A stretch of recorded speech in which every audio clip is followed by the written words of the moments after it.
Hey everyone, welcome back to the channel. It's April 10th, 2025, and I've got some big breaking news. Donald Trump's new tax bill, which he refers to as Big Beautiful Tax Bill, passed the House and it's already making waves across America. In this video, I'll answer some of the questions related to this as to what does this tax bill mean to you and how much are you paying in taxes right now and what would have changed if this bill didn't pass and who is really benefiting from this? Middle class, retirees or the top 1%?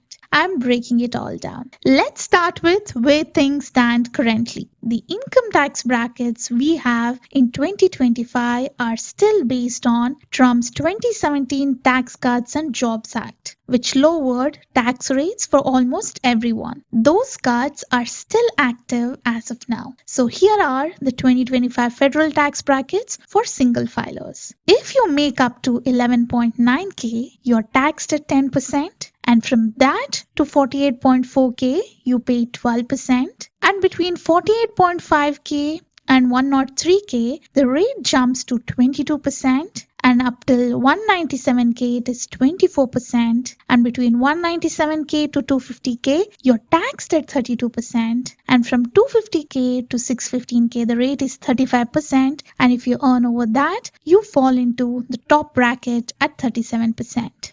Now, if you're married or filing jointly, the brackets are roughly double. That means the 10% bracket covers income up to around 23.8K and the 37% top rate kicks in if you earn over 1.23 million. So far, these rates feel relatively manageable, right? But here's a twist. These lower rates were always meant to be temporary. If Congress did nothing, they would have expired at the end of 2025 and we would go back to the pre-2017 tax rates starting January 2026. Let's take a look at what those older brackets looked like. Here's how those would have looked for single filers. If you made up to 10.2K, you would still be taxed at 10%, so no change there. But from 10.3K to 41.7K, the rate would jump to 15% instead of today's 12%. And if you earn between 41.8K and 89K, you would be taxed at 25% instead of 22%. And from 89.1K to 170K, the rate would climb to 28% compared to 24% now. And the income between 170K and 215K would be taxed at 33%, a slight bump from 32%. And from 216K to 539K, the rate would remain 35%, same as now. And for income over that, the top rate would shoot up to 39.6% compared to today's 37%.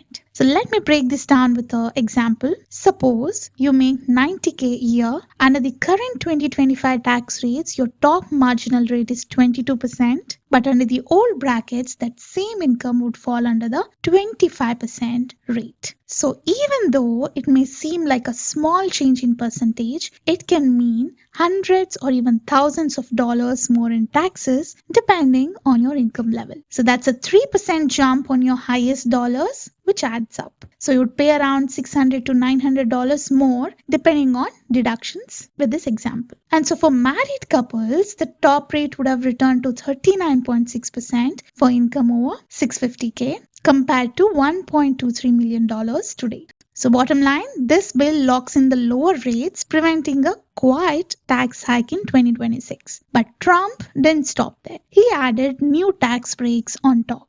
Now here's where things get spicy. So if you're a waiter, bartender, valet or delivery driver, the tips you earn are no longer taxable income. Say example, you earn $200 per day in tips, 5 days a week. So that'll be $52,000 per year. Under current tax rates, you would owe $7,000 in federal income tax, but now it is zero. Next, if you're working beyond 40 hours a week, the extra pay isn't taxed. Say you earn $25 per hour and work 10 hours overtime per week. So that'll be $13,000 extra per year. So you just saved around $2,800 in taxes under the 22% bracket.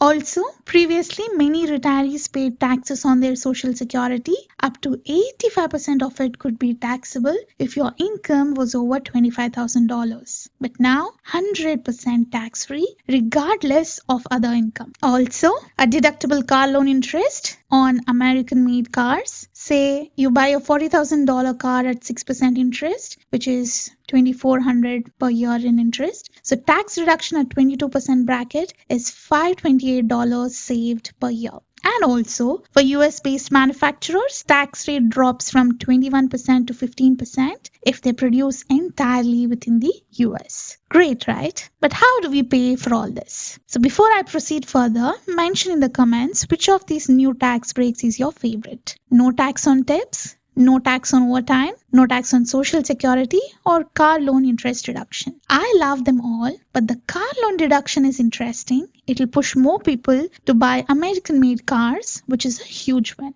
Now, let's talk money math. These new tax breaks are estimated to cost $5 to $10 trillion over the next 10 years. So where is the cash coming from? Trump's answer is tariffs. As of today, the US charges 10 to 15% tariffs on imports from most countries and 125% tariffs on imports from China, up from the previous 54%.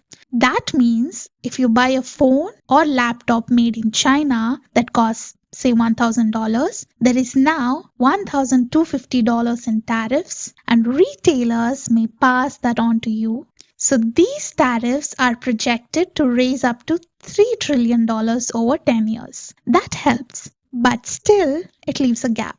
So the basic idea is tariffs offset tax cuts is to encourage American production and to reduce reliance on imports. But tariffs are also a double-edged sword.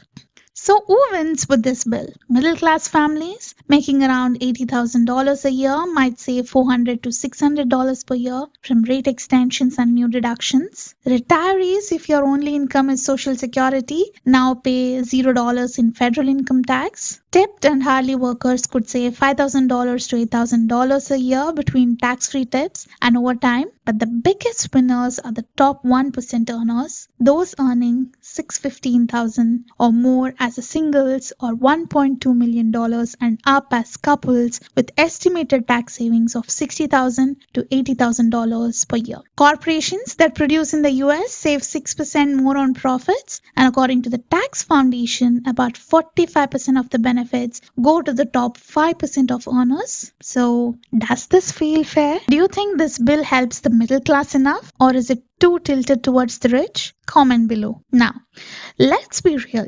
Not everyone's popping champagne. Even with tariffs, the bill may add $5 trillion to the debt. That's $15,000 per person, potentially leading to higher taxes down the road. Tariffs also increase import costs, right? So the Tax Policy Center says the average household could pay $1,800 more per year, especially on electronics, clothing, and furniture. So to offset costs, the bill proposes $2 trillion in cuts over 10 years, mainly from Medicaid and SNAP and education programs. And a 125% tariff on China could provoke retaliation, raising prices further and hurting US exports. So while this bill helps many, it also brings risk, debt, and inflation pressure. There you have it, Trump's 2025 tax overhaul explained in full. To sum up, tax rates stay low, new breaks for workers, retirees, and businesses, but higher tariffs means more debt and rising prices loom in the background. So what do you think? Is this a bold plan that helps workers or a giveaway to the wealthy? Will tariffs bring jobs home or make life more expensive? Hit like if you learned something, subscribe for more real breakdowns, and don't forget to comment your opinion, and also let me know if I missed out on anything. Catch you next time.